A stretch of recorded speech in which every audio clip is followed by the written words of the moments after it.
Well, I think it's exceedingly relevant.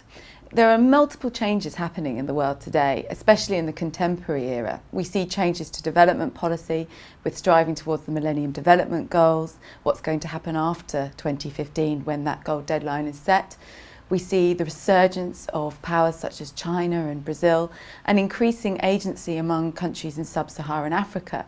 And really this programme helps us make sense of these types of changes and also allows us to put it into historical examples as well as drawing on theoretical and empirical approaches to these kind of subject matters.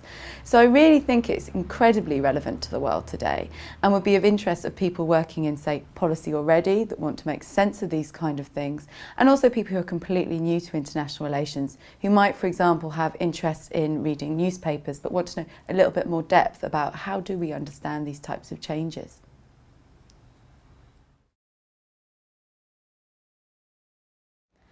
For me, the most exciting element of the programme is the critical approach that all the scholars in the department bring to the study of international relations, and also the wealth of experience that they have both in international academic circles and international policy circles as well.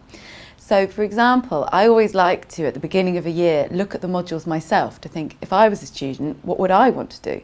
And even now, after 10 years of teaching international relations, there are still subjects that I would really want to learn more about and modules that I'd want to take.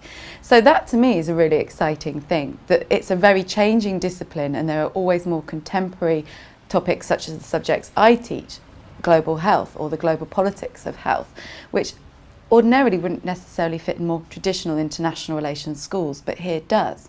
So for me, it's that kind of linkages between real international experts and contemporary topics, and a critical approach which I don't think is really developed anywhere else in London.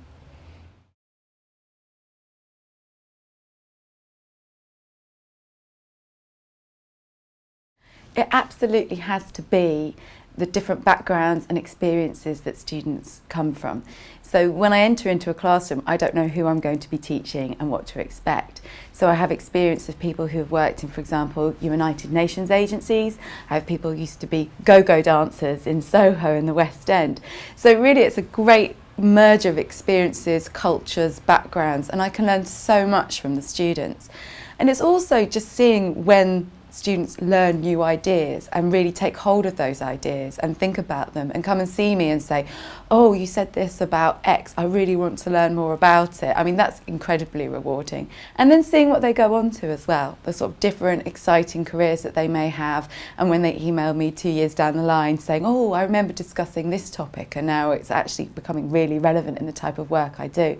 But absolutely, it has to be the real mix of students that we get. I absolutely love that.